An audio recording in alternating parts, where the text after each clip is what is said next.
Hi. So we only have a few weeks left, okay? But I think we should have enough time to finish everything, although we lose 1 or 2 classes. Just to remind you that this Sunday we have the homework to do. So basically, I hope you're able to do it. Today's the goal will be we finish ANOVA and we start with the regression. And on Thursday we will be in the lab again. We will do some R in hypothesis testing, which we haven't have time to cover, and we will do some R for ANOVA. I think today we also will do some Excel ANOVA, but that will be very simple, right? We just use the add-in function, so shouldn't be an issue there because all the thing is in the slide already, but I will just demonstrate that. So very quickly that let us review one-way ANOVA. We'll do two-way ANOVA. So first is what's one-way ANOVA. If you still recall, the idea is a generalized t-test, right? T-test is comparing two different groups, and we try to see if the group mean are different. And in particular, the t-test we focus on the case where we have equal variance. Okay, so we assume they have equal variance. We see whether the mean of two groups are same or different, right? So we know how to do that. That is the formula is rather easy, right? Basically, just comparing the same simple t-test, but the standard error, the denominator will be a little bit different because it's a pooled error. Okay, pooled sample standard deviation. Same in the ANOVA, right? ANOVA, the model is same as the t-test, right?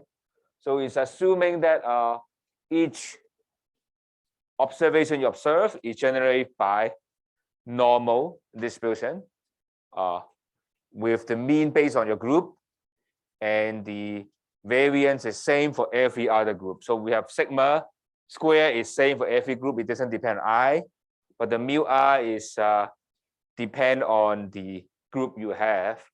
And we have a normal error term, right? So basically you can write it or every observation as the mean plus an error term. Okay, and you can further rewrite it. Mean of each group is the grand mean plus or minus, right? Because this can point negative. This is the treatment effect. Okay, so alpha I you can consider it as how the group affecting the mean, right? So the overall mean mu is independent of the group, right? And the alpha I is the string we want to know. And this alpha I can be positive or negative, right? So consider case xi at the income, and groups are say based on the major, right? So what is said is what you observe each individual with different major, of course, have different income, right? And then you say that this income is normal distribution, and what you observe is the income from that major on average is a mu I plus say a error term. This is depend on things that we didn't model, right?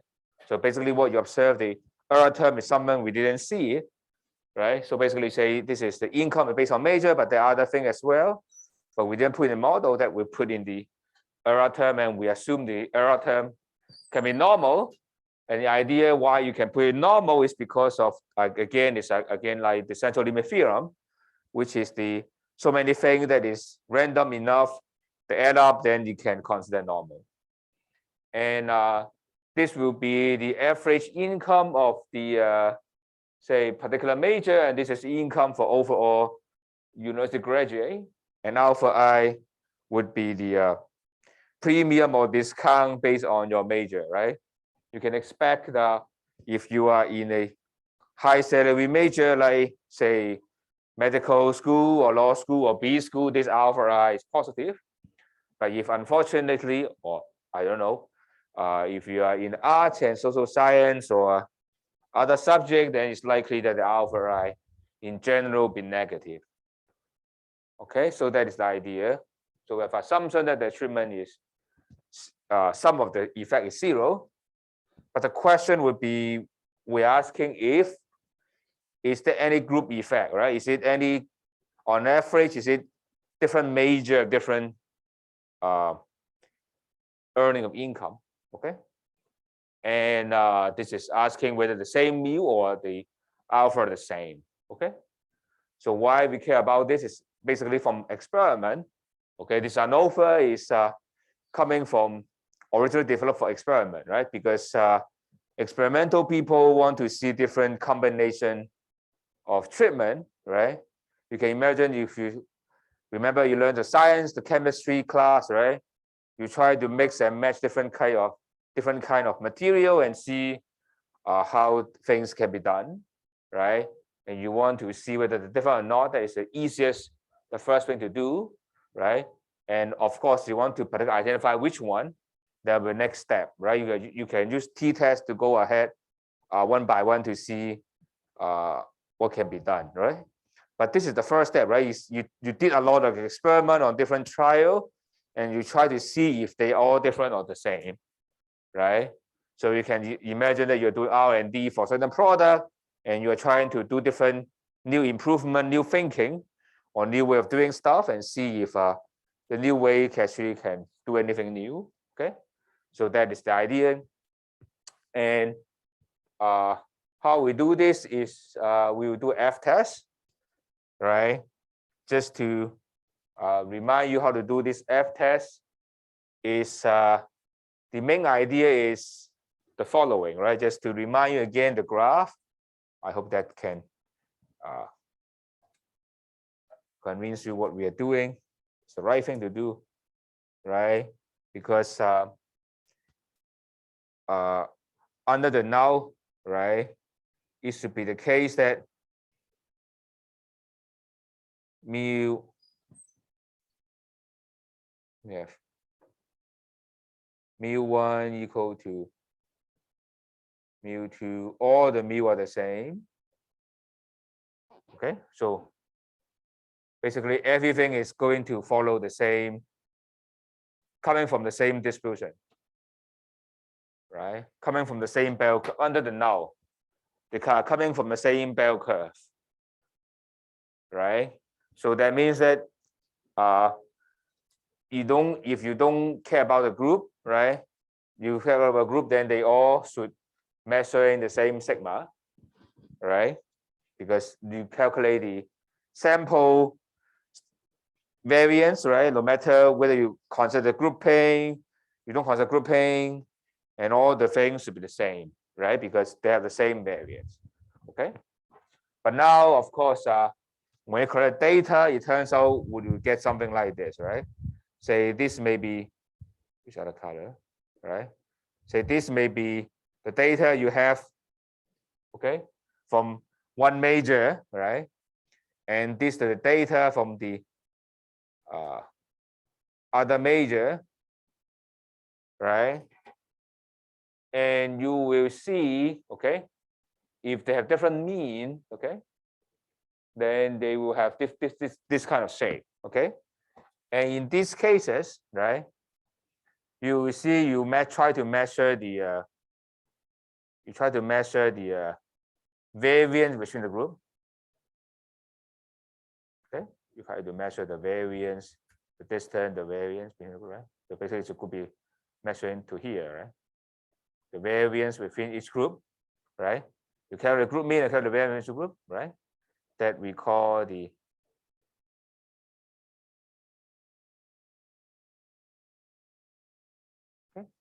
it's the variance within each group, right?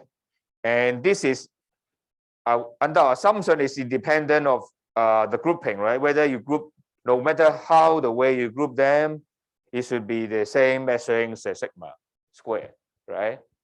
And but when you compare this variance to the other variance, okay, which is measuring this the sample mean, right? How it compares to the center, okay? As you see in this diagram here, right? When the variance, right, if the different location of the mean going to the center will be way much larger than the the variance itself, okay? And this is called the MSG. Okay, of course, you have to square it and then take the average, but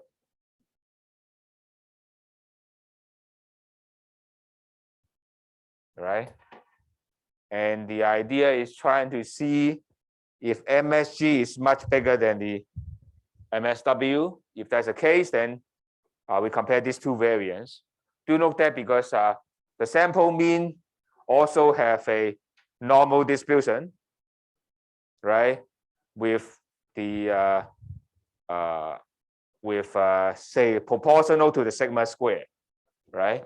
So that's why we just basically compare these two, and then if this is big enough, right, then you can't believe that they're all in the center, right? Because the mean of the group are so much different from their own overall mean, okay? Then you cannot believe that they have the same. Is that clear what we are doing the F test? Okay, let me repeat once more because I think that's important because the two-weighted F test the same thing, okay? So that's why I want to emphasize what we're doing here, okay?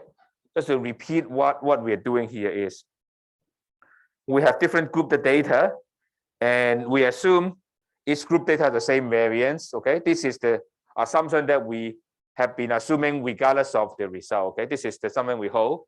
We don't ask why it is true, but this is always true, okay?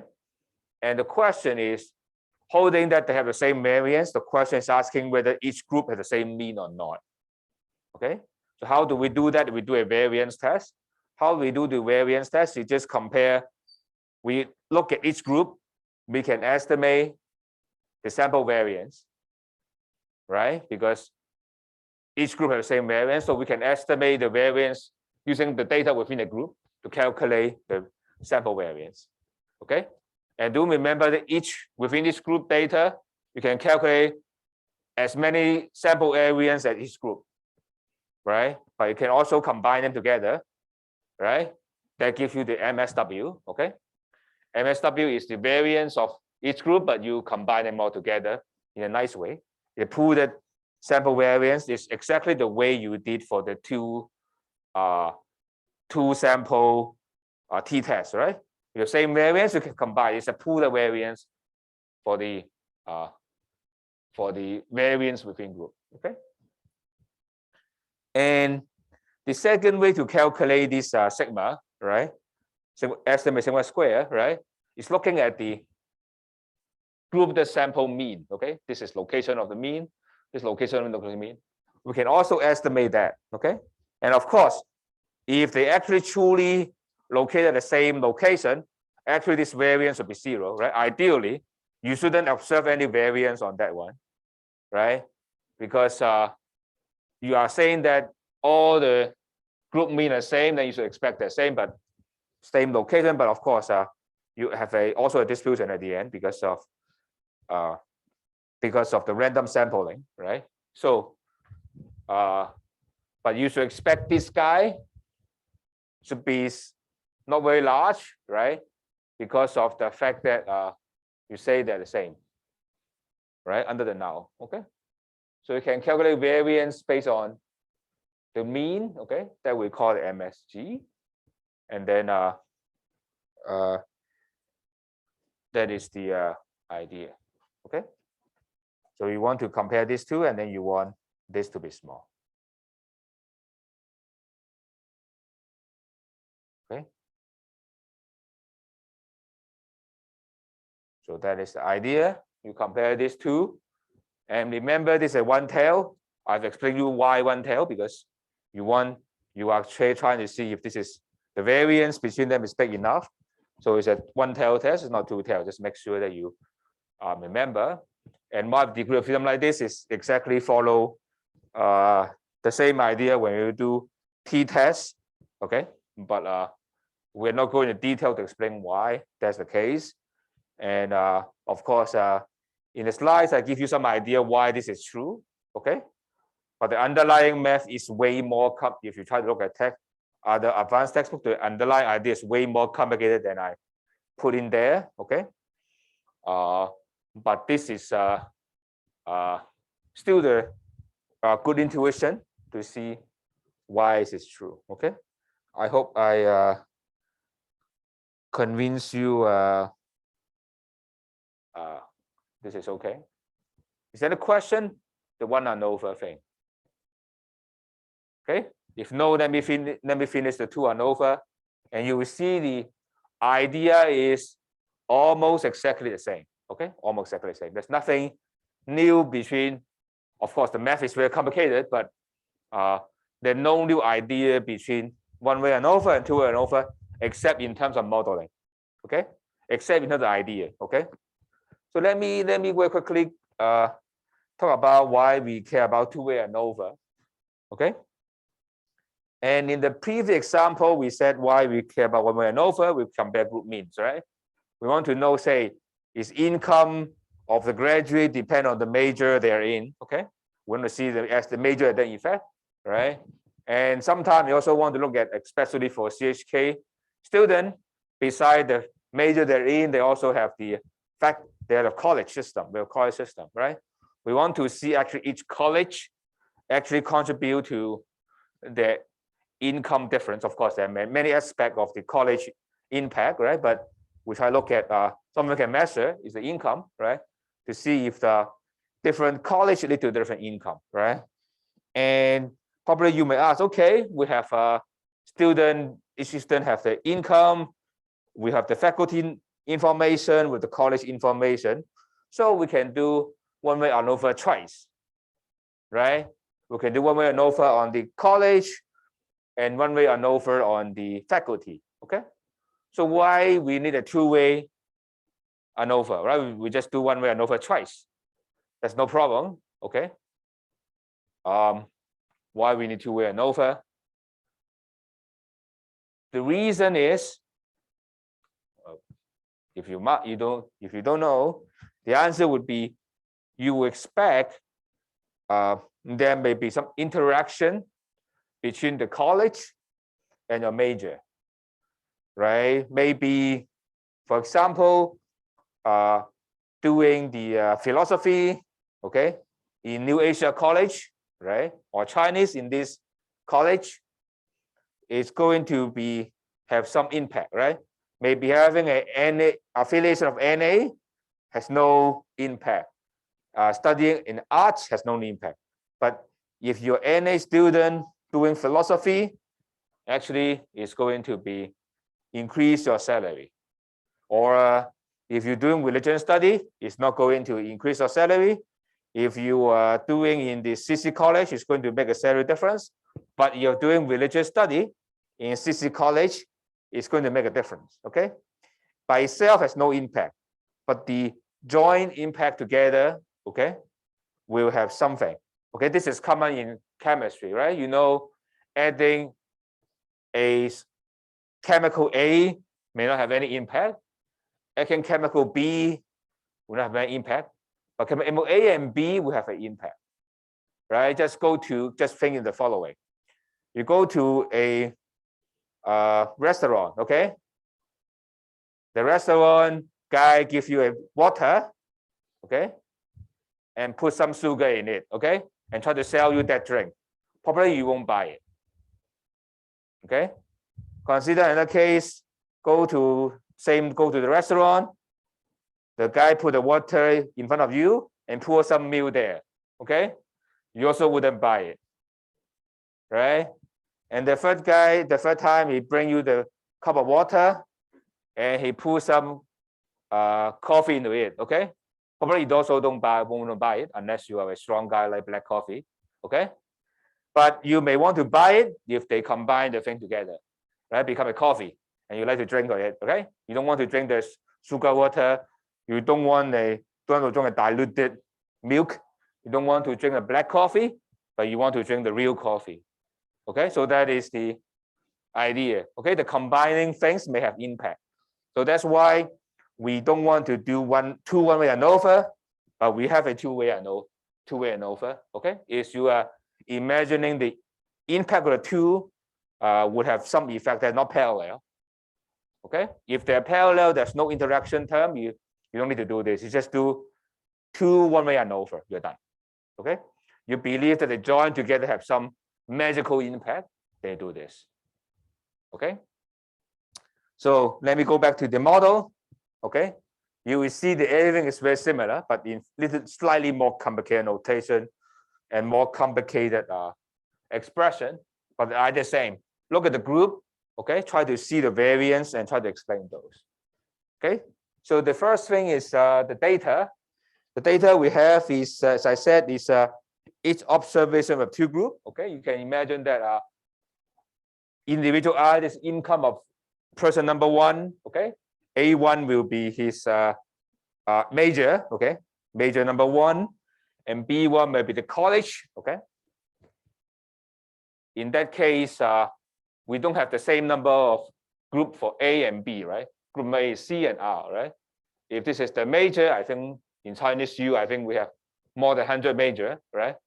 And for the college, the R, maybe we have 8 college, I think. Okay, so and for our calculation, we make our life easier because otherwise the notation will be too heavy. So we focus on the case we have equal number of replicates. Okay, because why we do that? Because this is the experiment we do, because this is usually for design experiment. So before we do the experiment, we have already decided how many experiment we're doing. So this is M prime of the observation for each combination. Okay. So in terms of survey, that means that for each major, for each college, we ask M prime of people there. Okay, M prime with 10, maybe 5. So this is usually a sample for each combination, the same. And you may ask what happened if this is not the same. You still can do it, that's no problem, but our notation will be super difficult. So we just, for our purpose, we just focus on the easiest case, okay? So the next is trying to convince you this notation, which used in the rest of the test, is the same as this guy. Okay, this is easy to think, right? This is the way you collect data, right? Just to remember what data you have right here will be like this kind of style. Okay, so usually, as I said, right, you may have something like this, right? You may have the data collected is income, depend on your major, okay, and depend on your college, right? Say, oh, I wrote here, okay, maybe something like income, maybe say this one, and your major may be social science. Okay, I mean, social work, no, social science is not a major. Social work, okay, and college may be SAW, okay, and that may be in this, maybe you are art, maybe you UC, right, so on and so forth, right? So this is data, and trying to convince you that this is all the data, the same meaning. It just we don't no longer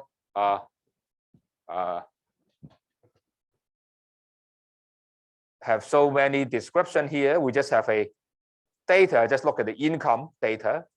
Okay, we'll just look at the income. Is the first observation by default. Is the first college. Okay, first major number one, college number one, and individual one.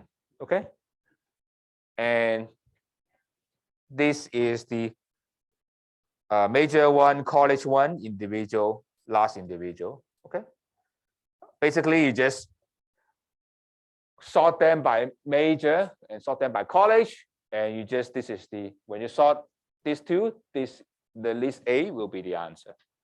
Okay, basically sort them. Okay, if you know Excel, basically you sort this list based on some order of B and some order of C.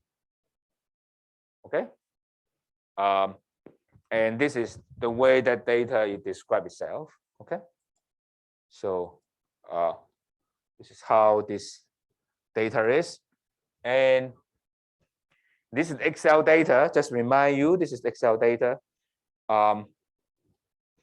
And the Excel data doesn't look like this one. This is the data that usually you get from your data source, right? And you need to transform it for Excel to work. Okay. So I don't think I have time to teach this, but you can imagine you can do filter. You can do actually work, do filter and get the data. Okay, but I'm not doing a data analysis anyway. So what the data you have will be the following, right? You will call social work. Okay. And this is art. Okay. Maybe accounting, something like that. Okay. All the data you have. This is all the column is collecting all the major. Okay. And the data you have, you will on the other side, you have some college data. Okay. Maybe you have Saw College. Okay. 2 guys. Basically here I have M prime is 2. Okay. For each combination of college and each combination of major, we have not 2 number, right? We have SC, so we have UC and UC. Okay. And then NA and then NA, so on and so forth, right? So for each row, I have the college, and each column, okay, I have the major, okay? So that's data. Of course, how you come up with this table, you can do copy and paste because you sort them out already, okay? So, so that is the main idea here, okay? So this table, why is it useful? Because this table can easy for us to easy to see the group mean and the grand mean and calculate all the mean square and the sum of the total thing. Okay, later you will see this is very useful. Okay, so just to remind you, what is here is this all thing are the income from the same major. Okay, suppose A is the major one, right? This is all for the another major.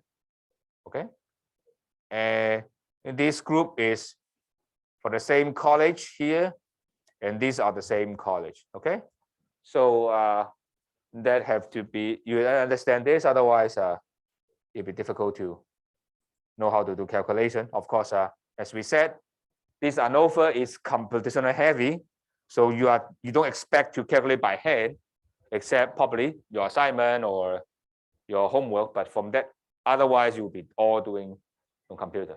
Okay, no one is doing by hand, but you do understand what you are calculating, of course, right? So that's why we take the pain to understand the model and try to see why that's true. Okay, of course we are, unless you do the math, we never able to appreciate the full beauty of the model, but at least we have to understand what we're doing. Okay, so as we said, the model is exactly the same, very similar to what we have. Okay, so maybe I should write. Okay, can't write here. So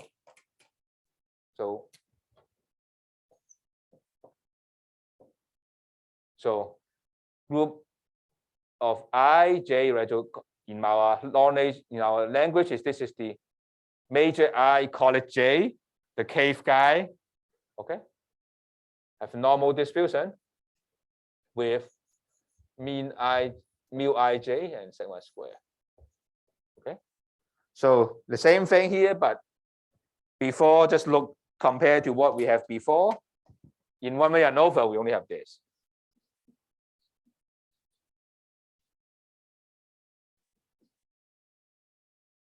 Okay, so now we have another group, so that's why we have another group.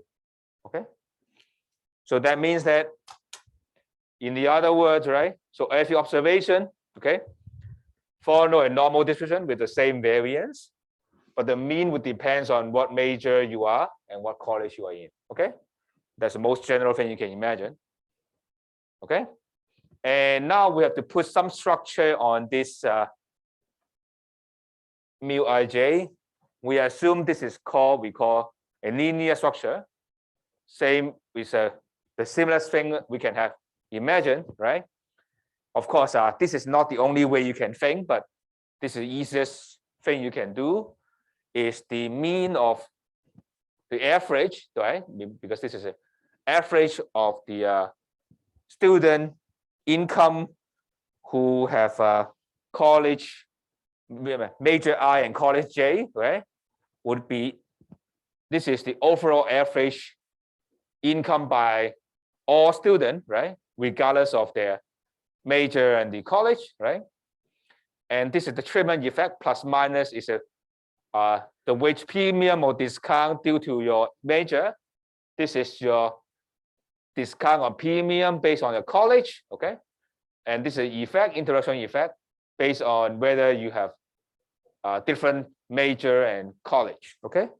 And of course, this is a very special way to do the explanation, okay? There can be more than this because we don't allow nonlinear, right? There's only linear way, and there's a very special way to do things, but this already capture I think the most generic way to do the thing, right? We don't have any nonlinear way, but anyway, it's a categorical. So I think that is in general, this general enough for us to do the thing, okay? So do note that the main thing is the tau ij, okay? The tau ij is the most important thing because this is the new thing, different from our one-way ANOVA, right? If you have one-way ANOVA 2 times, right? If this actually doesn't exist, okay, you actually don't really need two-way ANOVA. You just do 2 one-way ANOVA, then we're done, okay? But now we think that actually there is something, okay, and there will be something you can explain, okay? So that's why you have 2, okay? And also you have more information, right? And you know the little different thing, right? So that's why it's better to put a two-way model, right? The two-way ANOVA model is more general because if you have different treatment, if you know they're not 0, right? You should include them, right? Because of suppose we actually know the major should have different, right? From one-way ANOVA, 2 ones, right? We know major have difference, right? And then we want to know college is different or not, then you want to do two-way ANOVA, right? Because you got data, right? The data you have is all the income, and you have different college income, right? If you know major would change your income, okay? And you have to control the composition of the major in each college, right? Maybe CC college attract more B school students, right? In that case, if you don't control for the impact from the major, and you do one-way ANOVA, then you may have a wrong answer, right? Because you have to control, you have to holding the composition fixed, okay? So that's why if you have 2 information, you want to do two-way ANOVA, okay? So that is the main idea. And again, all these are sum to 0. Is that okay? Okay. So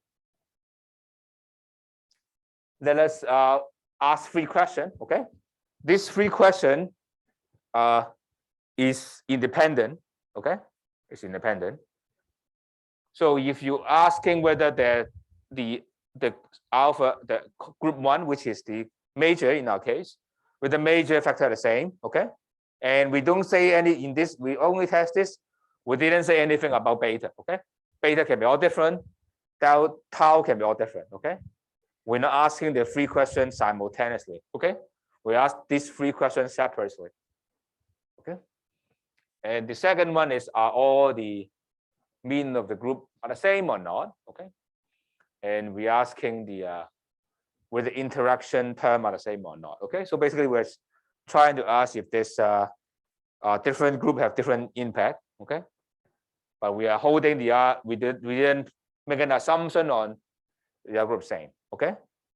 If you want to ask the question, say, we want to ask question 1, okay, and 2 and 3 together, actually you're actually doing the one-way ANOVA, right? One-way ANOVA is just basically don't care about all this, right? If you just do the major impact, basically you just ask the 3 questions at the same time, right? So that's the idea, okay? So you're asking things separately here. So that's slightly different from the one-way ANOVA, okay? Is we have the more richer model, but we just are asking particularly whether, say, major will make a difference, okay? College make a difference, and major college pair make a difference, okay? And we will do it for a F test. Okay, just to remind you that, okay, here we're in this model, we're talking in the major, say in this case, major and the college together will make a difference, okay? And in the real data, right? You don't think major and college can be a one group, okay? If you really only want to test for the interaction term, you can just do one-way ANOVA, right? Because you can consider major and college combination is a one group, okay?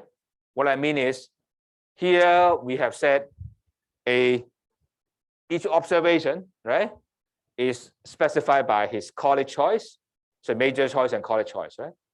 But we can consider the grouping by the 2 together. So we consider NA accounting is group 1, NA UC is a group 2. Okay, we can also do interaction term, do a one-way ANOVA. Is that clear what I'm saying? Because it doesn't have to be, the grouping is we decide what's a grouping, right? We can do the combination of 2 groups is that one grouping. So we can actually do this in one-way ANOVA, okay? And the reason why we do all together, right, is a more general model, okay? And we can estimate, we can actually see without making special assumption on this, okay? Because when we do one-way ANOVA based on interaction of the group, we have to hold this thing the same, okay? There's no impact by itself, okay? So in doing two-way ANOVA, we have a general model. We can just ask each question separately, okay? If the one-way ANOVA, one by one, we have to assume these 2 are the same when we do this. We do this, we have to assume these 2 are the same already, okay? So it's more restrictive assumption, okay? But we do two-way ANOVA, we do not need to know what is our answer to this, okay? We can just do one by one. And you want to do a more general one, right? Of course, the cost of doing more general one is we had to assume this is the right model, of course, right? This has to be the right thing. If this is not the right model, then everything breaks down. But that is the idea. Okay. So now, what we're going to do is same as one-way ANOVA. Okay. We do a lot of means. Okay. And basically, we do a lot of means, and we do a lot of total sum of square, and then we do mean square error. Okay. And the goal of this actually same as before. We try to estimate variance and compare them. Okay, the idea is same, right? If the group has no meaning, right? The grouping has no meaning. Okay, then the variance should be the same, no matter how you measure it. Right? In particular, the variance between the group mean should be very close to each other, compared to the variance within group. Okay, let me repeat the statement. What we're doing is we are comparing the variance between the group means, right, to the variance within group. Okay, just go back to this. I think I have in the whiteboard. Yes, it's same here. Okay, before I just said one way, but you can imagine it the same, right? Holding the another dimension constant, right? Just look at the group mean, same as the major, right? Same idea. Okay, but of course, the math will be slightly complicated. Okay. So first is the overall grand mean. Okay. Again, the notation looks terrible. Okay. But let me explain one slowly, and you will see what's going on. So don't feel bad about the summation size. Nothing, but just adding things. Okay. Adding things carefully. We don't write like crazy. Okay. Let me explain. I mean, try to. Of course, you can remember the graphical meaning. Okay. So the meaning of this is I, as I said, is the major, adding the first major to the end of the major. J with the college, from first college to last college. It means that for each college, each major, each college, we're adding from the first observation to the last observation. So that's it means, okay? This is the observation, right? Each observation, we're adding from each major, from the first major to the last major, from each college, from the first college to the last college, adding all up and over n, okay? So what does that mean here graphically if you don't like this notation? Okay, basically go back to this one. It's asking you to add up everything in this table and divide that by how many of them. Okay, just the standard average thing, right? You don't care about the grouping, just adding all observation over n. So that's all. That's very simple, right? There's nothing new here, right? Just you don't care about the grouping. The grouping has no meaning.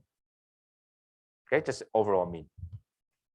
So this is the second one. It's also very intuitive. Okay, this is just saying that okay, I just hold ith level of factor A, which is I keep one major. Okay, I is our major. Okay, we're holding at one major. Say, look at all our accounting students. I want to calculate their average. Okay, so what we do is we are going over all the college. Okay, for all students. Okay. Okay, basically we're looking at fixed I, right? So fixed, say, accounting student, we're looking at all accounting student from every college, from every student, okay? And divide how many of them. Remember, M prime is the combination, is how many students is in each college and major choice, okay? Which means that for each college, we have M prime accounting student, and with our college, so it's R times M prime. Okay, so basically this is, again, you will feel not easy to understand, but what it means is just, this is college, right? Basically just this, adding all up and divided by Rn, right? Because you see, there's a Rn prime of them, okay? So then this will be x1 dot. Okay, x1 dot, okay, and average of this is x2 dot, and this is xc dot, okay, bar. Okay, so that is the meaning of that mean. Okay, you can imagine that this is exactly the same idea, but we apply to the college. Okay, say for J, college J may be NA college, right? We're going to do the average of NA college. We'll be adding, looking all the NA student from all the major, from each major, we pick up all students, adding all up, and divided by how many college. Over each college, you have this number of students, okay, for each major. So basically, it's just like this. It is just this thing, right? That's why you have C prime, okay, Cm prime is adding all this up and divided by total number of them, okay? So this is the average of a college, okay? So this is what we have. In this case is x bar 1 dot, okay? So dot is, let me just, oh, sorry, should be dot 1. Let me. Okay, so that is the idea. Okay, now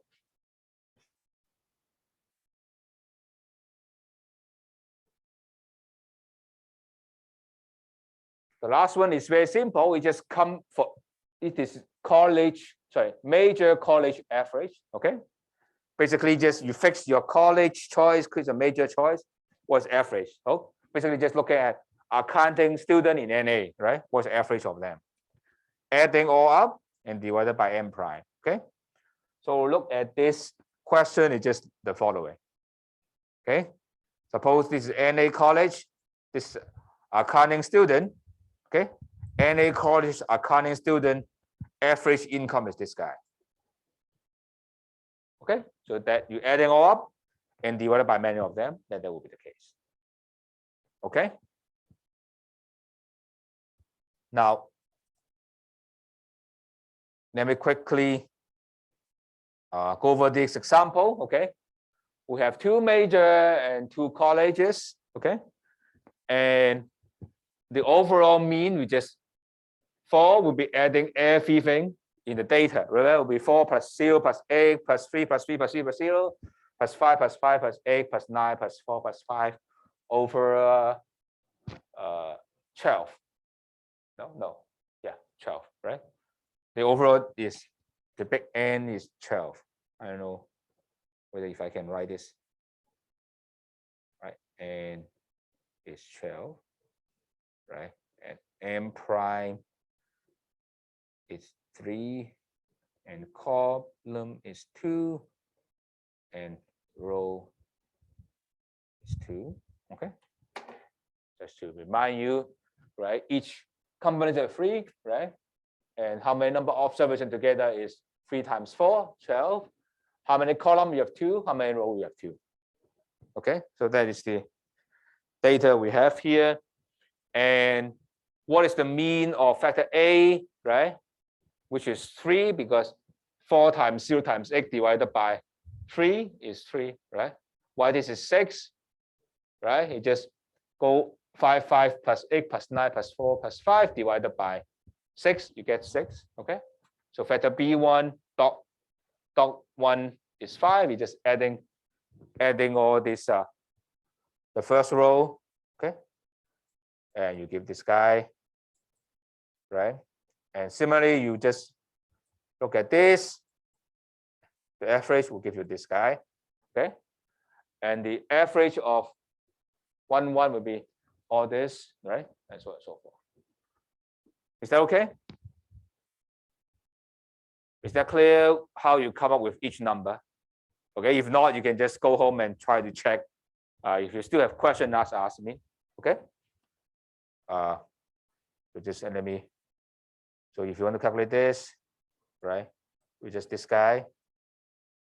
Okay, I just give some example here. If you want to have this black, give you this number. I think I have illustrate how each number comes in. Okay.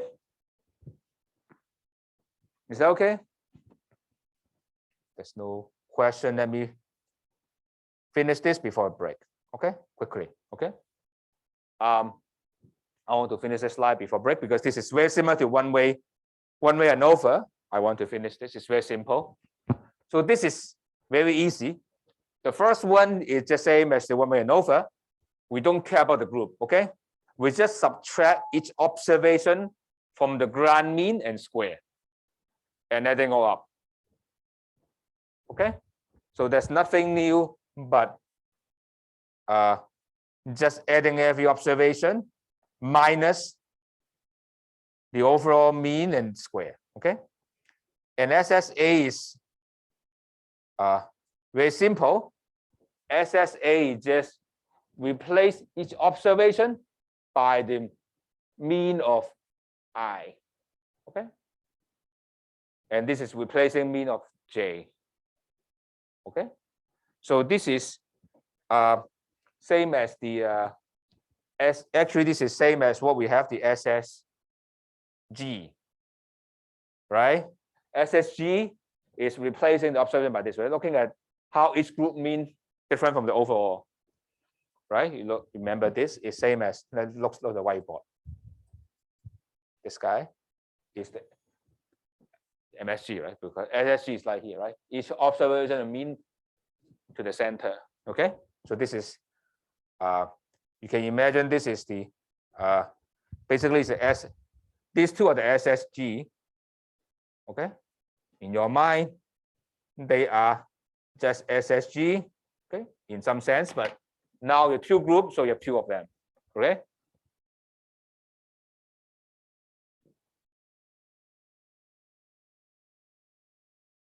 So I think I have to be a little bit more.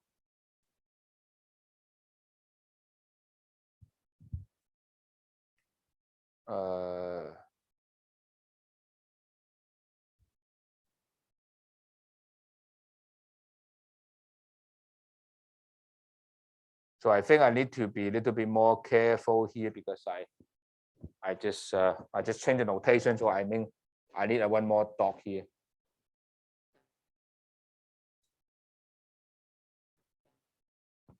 I cannot write. So there's a dot here, and there's a dot here. So there's a dot at the end of this xi and x. So it should be, sorry for the typo, it should be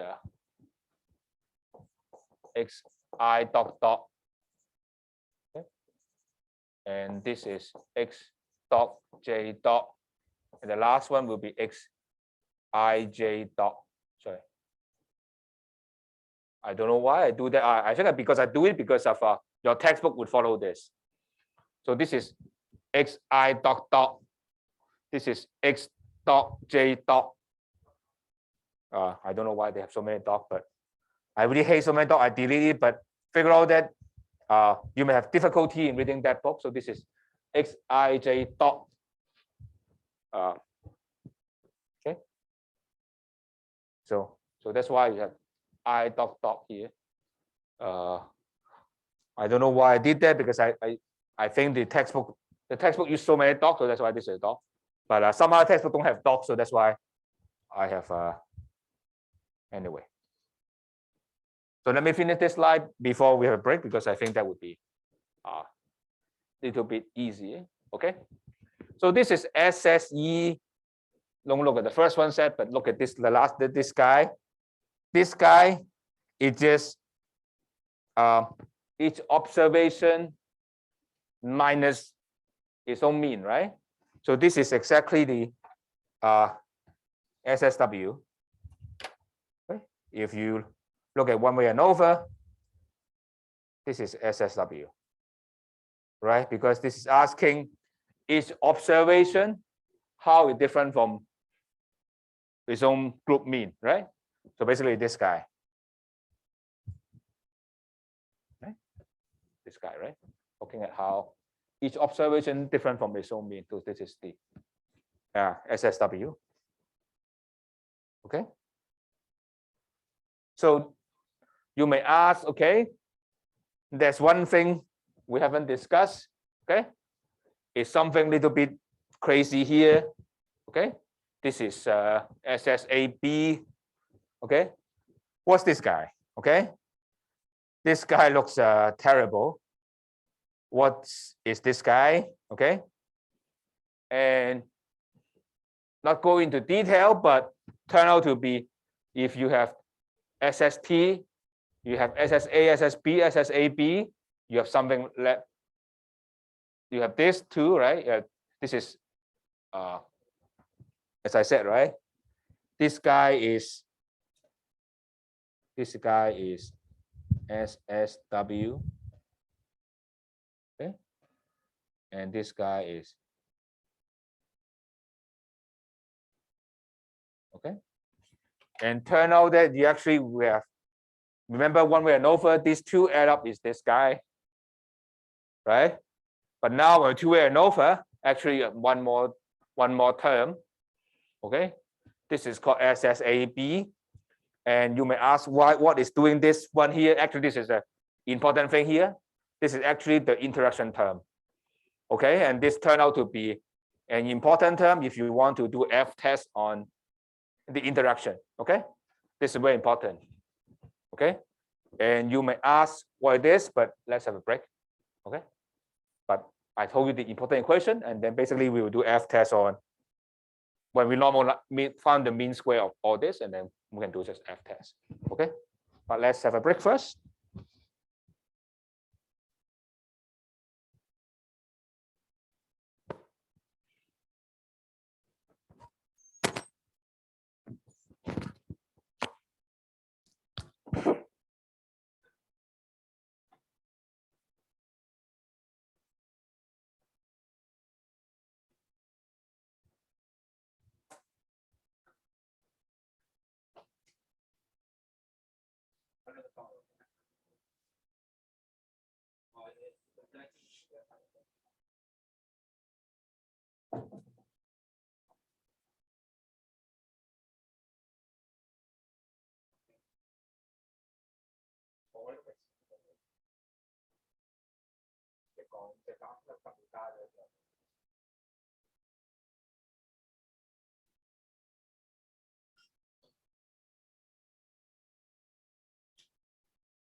we quickly finish the SSAB. Okay. So just before the break, we're trying to do the decomposition, right? So this is the total variation, right? Total sum of square. This is the impact from your group A, this impact from the group B, and this is the error within the group. Okay, what is this guy? Okay, look again, what you have is this the mean part of holding all the looking at in particular major, particular college, what is the average? Okay, and you subtract, okay, the impact from your I and impact from the J, okay, and suppose what is left over is already what you want, okay, but you subtract more than that, so you have to add back, okay. So maybe you can think the following, right? So maybe the data look like this. Maybe this is the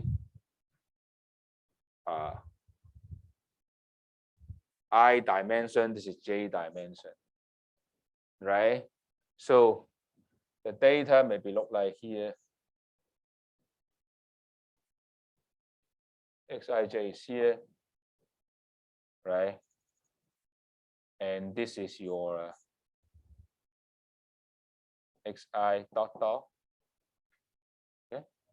And this part will be the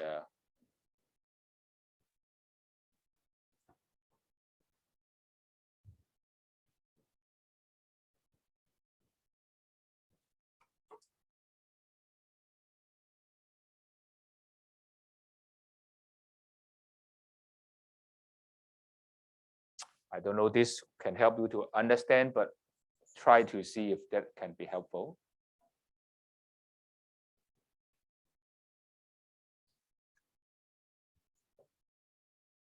So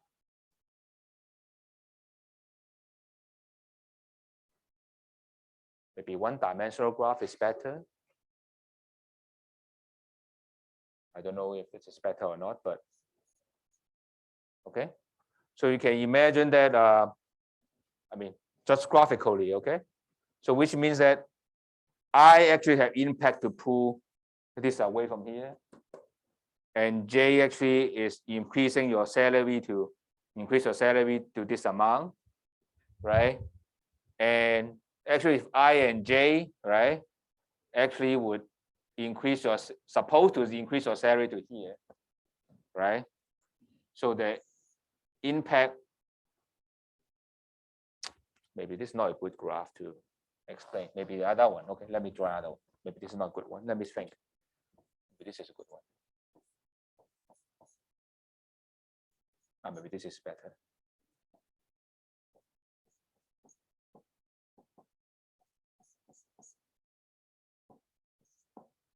Okay.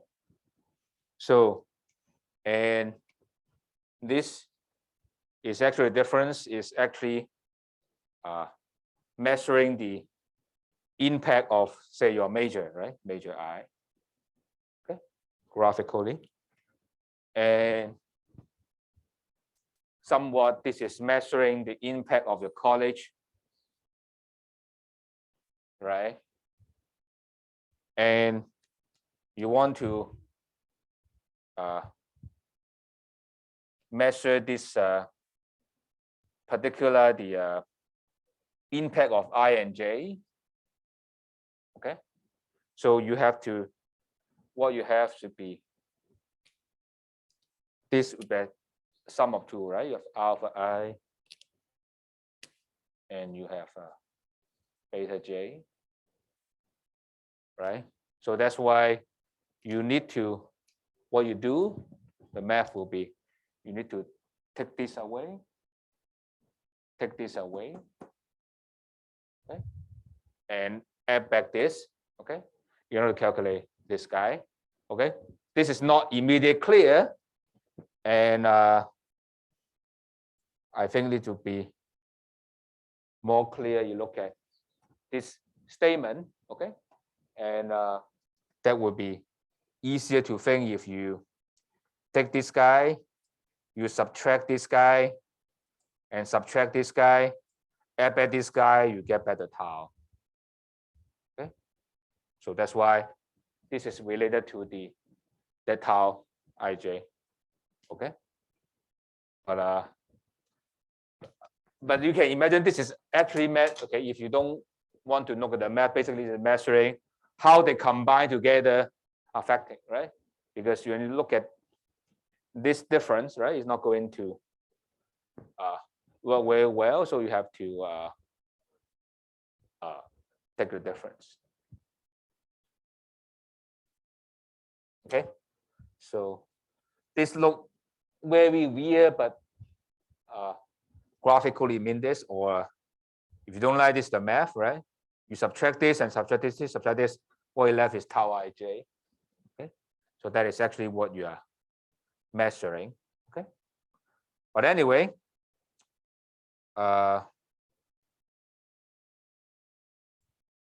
this is trying to show you that how you can calculate all this. Okay, but I'm not going to go to detail, but trying to show you that all this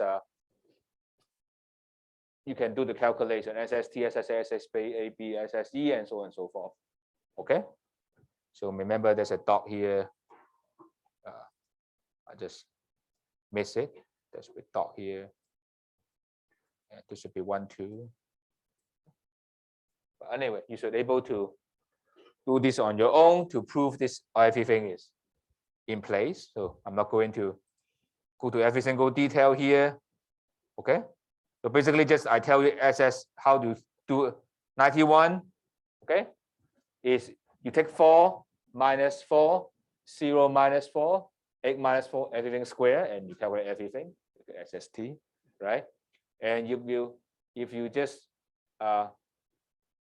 SSA, okay, will be you replace every entry by 3 and every entry by 2 in the column, okay, and minus do the same operation as this one, okay, and SSB will be the same idea. Is that okay? Is that clear what we're doing? Is that okay? Is that okay? So I'm not going to every single detail for this one. Anyway, you will, I think you will do an assignment on this one anyway. So you should able to handle this. It's not something to be very difficult. Okay. I think you will do assignment on this. So that's why. Okay. So again, we're not going to explain, but the same idea. The MSA is just the SSA over C minus 1. This is exactly what we do for the SSG, right? SSG is number of this minus this, right? And this is the same. Okay. And MSC is the MSW, okay? The same idea here, right? Number of group times M minus 1. So this is the same, okay? What's new is SSAB here. And the reason that you have R minus 1 and C minus 1 is because you fix each group's mean. So that's why you have this. But I'm not going to explain why we divide this. And just to saying that when you try to estimate the sigma, because everything is basically measuring sigma, right? This is the way you estimate sigma square, okay? Remember all these things are just a way to measure sigma square, okay? It is a different way to measure sigma because everything will be the same according to the null, okay? So now I'm not going into detail but this is just how you can calculate and confirm it, okay? Actually, we'll confirm it with Excel quickly for this one, okay? And you will see that this is exactly the same. It just, this is the MSG over MSW, right? It's just like within the same idea is here. Okay, this is just this guy, right? This is just this graph, right? MS. This is MSA over MSE. Okay, within group A and using group A within the group A. Okay, is so that is exactly this guy. Okay, within group A. Okay, so this is across group A. Okay, look at the A. So basically, if A is the major, right? It's asking the major, the variation between majors. Okay, and variation within major. Okay, so that is the idea. And again, this is right tail. I don't think there's any particular issue here. And same here, if you want to do the calculation for group B, okay, just change from A to B, that's the same, okay? Just again asking, this is the variation across different college, okay, college mean, okay? Different college have different mean. We calculate the variance based on the group the mean, okay? And this is the variation within the same college, okay? The same idea. Okay. And this is asking I think this is one of the most key step here is asking whether the college and the major will have impact, okay? So we have a slightly more involved expression, which is saying that looking at the impact, the variation, considering the within the major and the college, okay? Holding that consider them a group, and you calculate the variance, and then you do all the calculation, okay? So that is the main idea here, okay? So let's quickly do an two-way ANOVA here, okay? Again, remember when we do this, okay? It is again an F test, right? Just like this, okay? And what we're doing is comparing the variance, okay? One is the estimation of variance based on the group mean, okay? One is estimation of variance within the group, okay? And if the grouping has no meaning, okay? The first item is the variance based on the grouped mean should be very small. If the grouping has meaning, this variation must be way larger than the variation within each group. Okay, just remember, just to remind you what we are doing. I mean, I'm sorry for the repetitive thing, but this is trying to see within the group A is the variance between the group that mean, okay, and compare the variance estimate based on within group, okay? Remember, they are all reflecting the idea of sigma square, okay, because you assume the same thing. Okay, so remember this is MSA over MSE, okay? So this is the idea.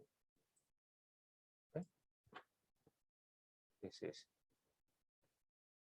MSA over MSE. Okay. So remember the denominator is always, okay, the variance estimated based on within group, right? Within group, okay? Holding all the grouping there, the summarized grouping you can imagine, and you calculate the variance of that, okay? And the numerator will be the variance based on the grouping, right? The group the mean, okay?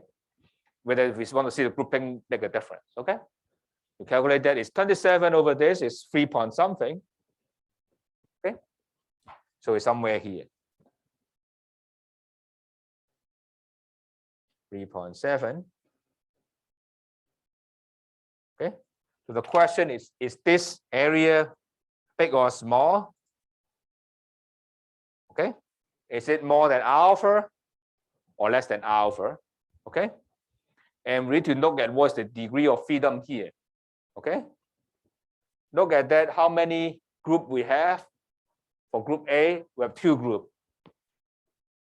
Okay, what degree of freedom here?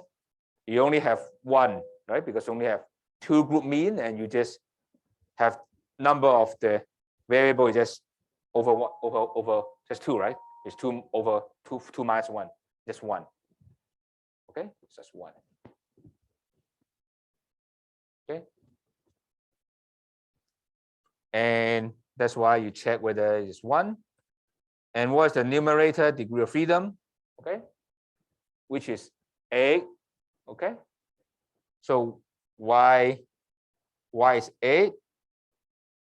Okay, remember how we calculate degree of freedom for the last one? What is this guy? Okay, just go back to this here. Okay, it's always, no matter which one you use, is RC m prime minus 1. So no matter which one you're using, A is this one. Okay, so for this case, R is 2, C is 2. Let me write that down here.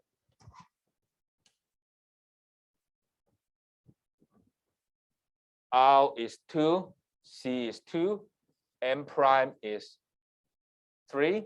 Okay, so that's why you have 2 times 2 times 3 minus 1 is 2. So 2 times 2 times 8. Okay, so the degree of freedom is 8 here. Okay, and probably you ask why is 8 again, right? The reason is because of how many data here, right? You have 12, right? But in order to estimate this, you actually fixing the each group mean, so you have to minus 4, right? Because each group you have to estimate the mean. Okay, so how many variation you have is 12 minus 4, which is 8. Okay, because how many data you have is 12. Okay, so that's why you have 8 there. Okay, so that's why you check the F with degree of freedom 1 and 8. Okay, so that is why when you go to Excel, okay, is the F 1 minus, of course, 1 minus F this.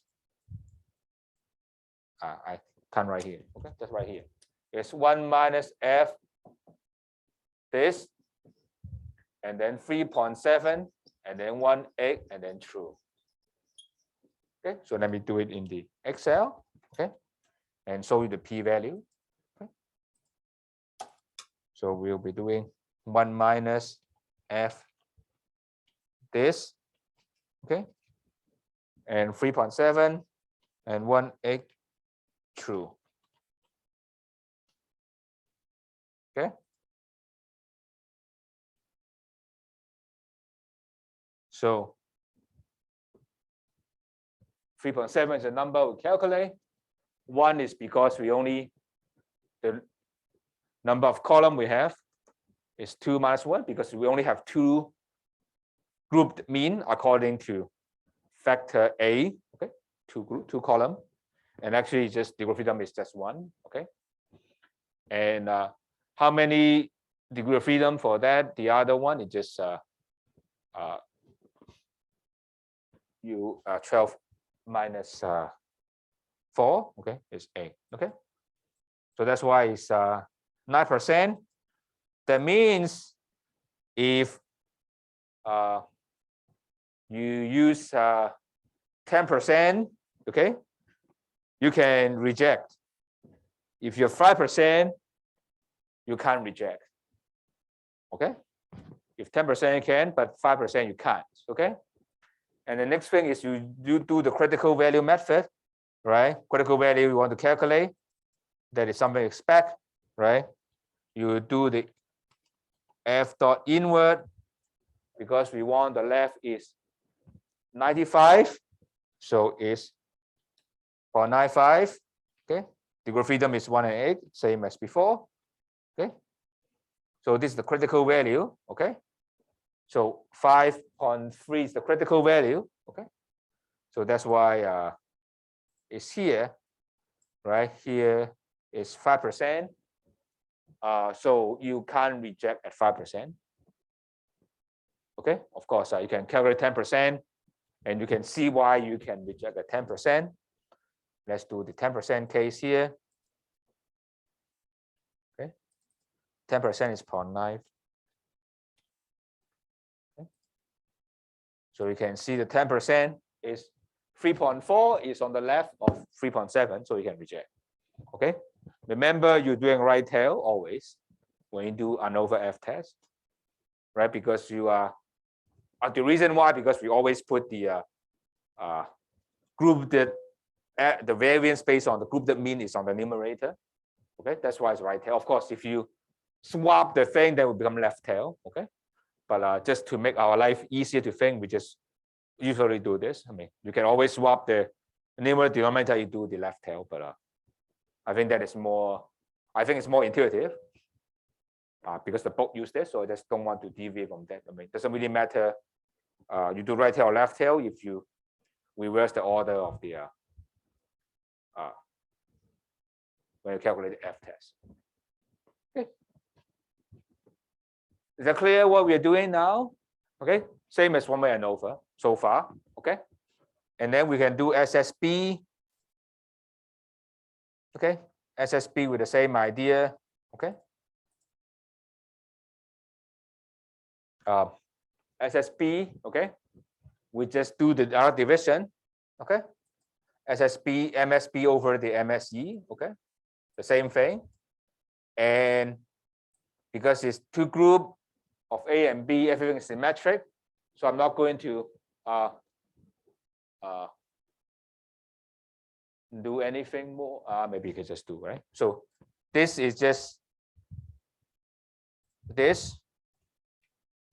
Right, again, the F test here. Okay, the number is even smaller. Okay. Okay, this MSB over MSE. Okay, and this is even smaller, but you check the same critical value, right? And even without doing it, right, you know it's not going to hold because this is way much smaller, right? Because we know the critical value is either 5 or even 10% is 3, so you cannot really reject it, right? The variation of this is too small. Is that clear? I think it's okay not to do it, okay? Well, the last one is looking at the joint factor AB interaction term, okay? And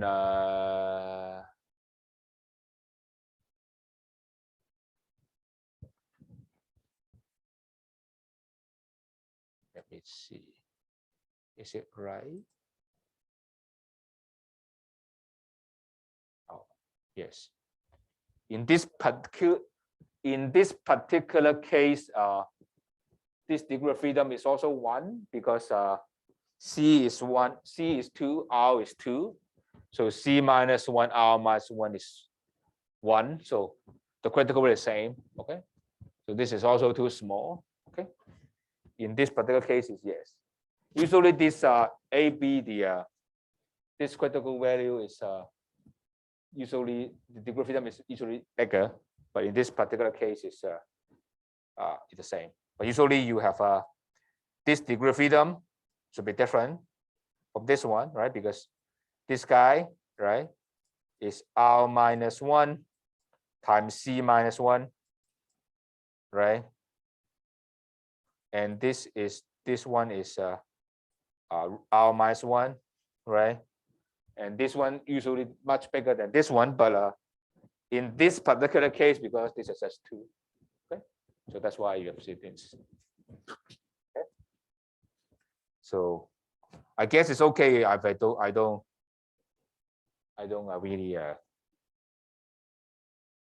do this carefully.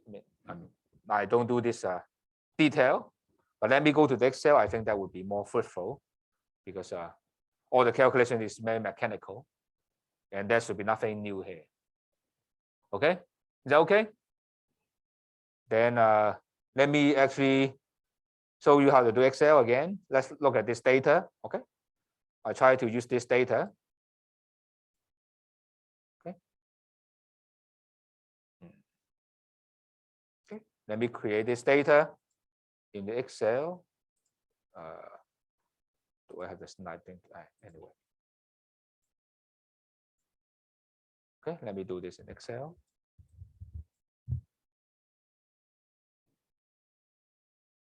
Okay, the first thing I do is just I copy the data. Okay, I have 408,330 and 558,945. Okay, we have A1, A2, B1, B1, B1, B2, B2, B2. Okay, so this is data. Okay, so this is exactly the data you have in your slide. So what I want to show you is we can do Excel to do it. I mean, of course, next on the first day class, so Wednesday class, we will do in the computer lab, we will do R. Okay, so you see R is more convenient because Excel you have to make the data in this form before you can do it. But R you don't have to worry about it. Okay, but now this is data. Again, we want to do the data and analytics. Okay, so try to look at this. Unfortunately, there's nothing there. So what we're going to do is go to File again. Option, I hope at this point you know how to add in. And you go and you add to a pack. Okay. After so many times, there's nothing difficult for you to do it. Okay. Data analysis. Right. Remember, we do the single factor already did it. Okay. So we'll do the two factor with replication. Okay. So we don't do this one for our class. Okay. We do this one. Okay. That's very simple. Okay. So we just tell them the input range, which is very simple, is all our data, right? And they will ask how many row per sample. Okay. So here you see this basically asking the R. Okay. You have 3 row, right? 3 row is the same. So we just input 3. Okay. Because each 3 row is the same thing. Okay. So you're done. And then decide what is alpha. Okay. It's 95% or 5% level. So output range is here. Okay. So this is, I think it's already in your slide too. If you look at this, it's already in your slide. So in case you one-way ANOVA, two-way ANOVA, the slide is here. But anyway, okay. Now we just did it. Okay. So let me make it smaller. Okay.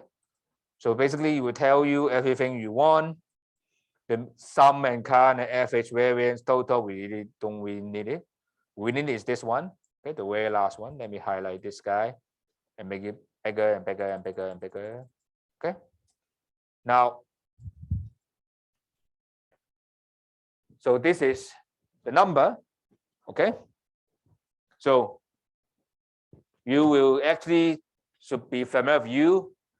This total should be the SST, right? That shouldn't be a big issue here, SST, right? So that this is SST should not be an issue. Okay. So within, I think you should not be surprised to know what's within, right? This is just the within each group is just SSE in our notation. Okay. And why there are so many name different notation? Because each book has different name and notation. Okay. So, but anyway, this is the SSE. Okay.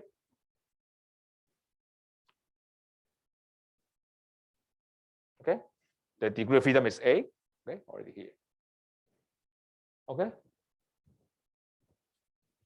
And interaction, I don't think you have any issue to think this is just SSAB. Right? This is SSAB. Okay. And this is degree of freedom SSAB. We explain this is what? This is R minus 1 times C minus 1.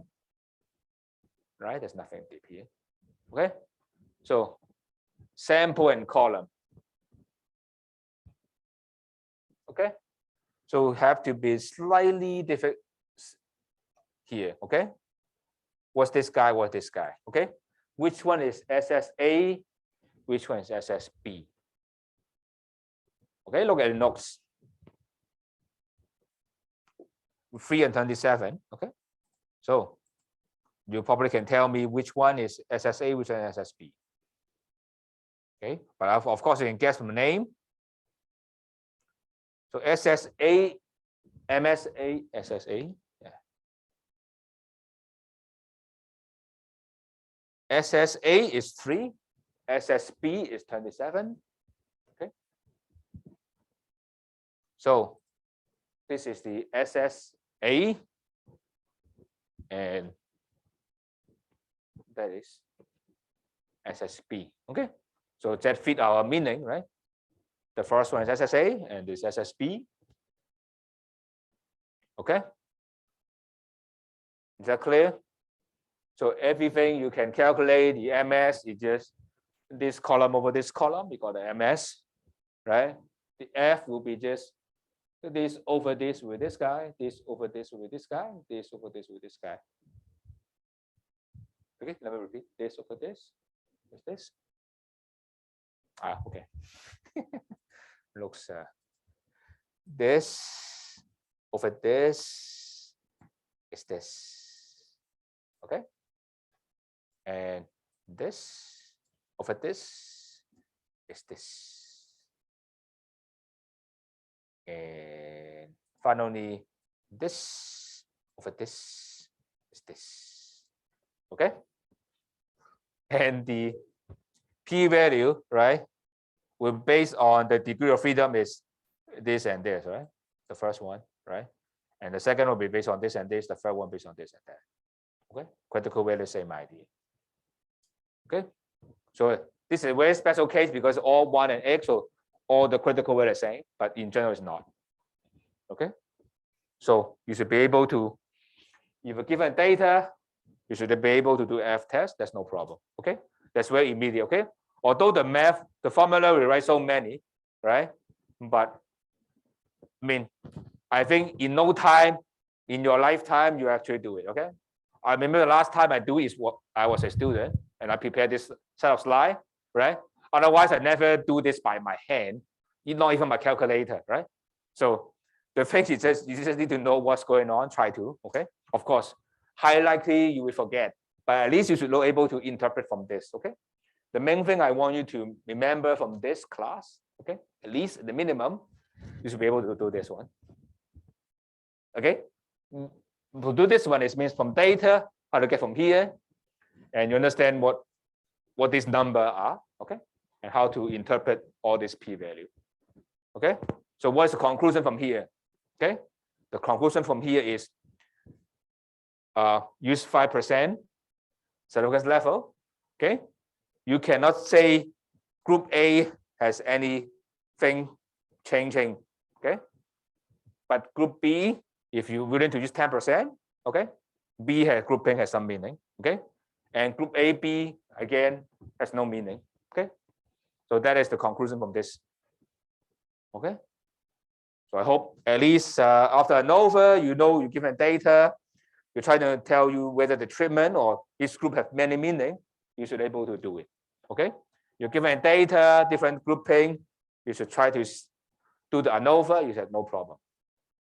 Okay, whether one-way ANOVA, two-way ANOVA should not be an issue. Okay. Is there any question? I mean, of course, at the end of the day, as I said, I mean, you just do this Excel or R, right? So, but the background, you have to try to understand what's going on there. Okay. The main idea is trying to look at the group that mean. Okay. Are they, the variance, is it too big? Compare the variance within their group. And that is the main thing. Okay. That is the main thing. Okay. Now the remaining time, I want to don't waste it because we are hurrying. So I just give you some idea of the regression. Okay. So don't worry. it's a very last topic, okay? And of course, what we are doing is in the ANOVA is trying to see whether different grouping would make difference for the data, right? And grouping is categorical, okay? Each group has no meaning, right? If you do this is NA student, this is the UC student, this student with it's a categorical data. There's no meaning about NA, there's no meaning about CC. There may be meaning, but in terms of data, we dare not distinguish. There's no particular relationship between different groups. Okay, so you cannot say any relationship between about accounting and finance. You cannot say any finance and social work. There's nothing there. Okay, but for regression, we're trying to explain variable that are both numbers. Okay, so what is the example of this? Okay, is the following. Okay, so the question you may have is, okay, is it studying more years actually turn out more income? Right? Of course, you can ask the question, do a one-way ANOVA, looking at, okay, primary school student, secondary school student, university student, master student, PhD student. You can see the income difference, right? So you can, of course, you can say, fine, we can know maybe the college student earn more than the primary school student. Okay, that's what we expect. Okay, but the question is, we want to be more quantitative. Okay, we actually want to measure the question of, okay, if I study one more year, okay, what is my expected income increment? Okay, why I want to care about this? Because I want to know if it justifies the tuition I pay for one more year master, and also the 1 year loss of income from not going to the job market, right? Not having working for 1 year, actually I have a 1 year income loss, and also I have to pay tuition, right? So I want to know exactly one more year is going to earn us. Okay, we want to quantify this. Okay, beyond whether the same or not, we want to know exactly one more year. That's the idea of marginal, right? Marginally, one more year, is it going to make us more? Okay. And the next question is also the marketing question, right? Is it, I want to see, or we want to see if we spend 1 million more on advertising, okay? Is it going, how much is it going to increase our sales? Is it worth to do so, right? Of course, we can do a ANOVA and see whether we do advertising or we have no advertising, or a different level of advertising, right? We group them up, and then we are going to see doing more advertising is going to make us more money. But we can do more because each group actually has some meaning. Okay, so we can have a more elaborate model. Okay, and because we now have two continuous variable, or two discrete, anyway, doesn't matter, but two different type of variable. Okay, which is not no longer grouping, but we can study the relationship. Okay, another drug dose and recovery time. Okay, is it going to have taking more drugs? Okay, more doses is going to recover faster or sooner. Okay, or the question is it taking the vaccine, right? Is it taking more salt, going salt actually give you more higher antibody level? Of course, our chief executive said it's not high, always high the better. So I don't know, but suppose more is better, then you want to do that, right? So that's what the chief executive said. Right? I have no idea about science, so the question is, what you have the data is, instead of one variable is the X and the grouping Y, grouping G, but you have the two variable, okay, X and Y. Before Y is the grouping G, maybe, okay. So basically you have the following, say you have, if the income and education, maybe the guy number 1 is his income and his earning, okay, and the same, okay. This is same as the paired data, right? In the paired data is the same thing, right? 1 and 1 is the pair, and then in the t-test, 2 sample and paired population, we actually care about the difference, okay? But now we care more than difference because there's no meaning about taking difference between the income and education, right? They're not even the same unit, but we care about how they're related, okay? The objective of what we study a regression we call simple linear regression, okay? And linear regression means we want to find a line to fit the data point, okay? So the model we have in our mind is we're going to draw a line, and to find a line, we use the intercept slope form. This is y equal to x, and alpha is the y-intercept, and beta is the slope, right? This is the slope-intercept form, if you remember from your high school math, okay? And doesn't matter, you don't remember. I mean, we will explain. But what we want is called simple regression. Is we try to explain y using just x, okay? We don't have z, okay? If you have more than one thing, then we will call multiple regression. This is going to cover in other class, okay? In our class, we just focus on simple linear regression. And linear means that this is linear, is a and beta. There's no x squared, okay? There's no polynomial here. We just focus on the simplest thing you can imagine in your mind, okay? So basically what we're doing is this following. The green thing are the data, okay?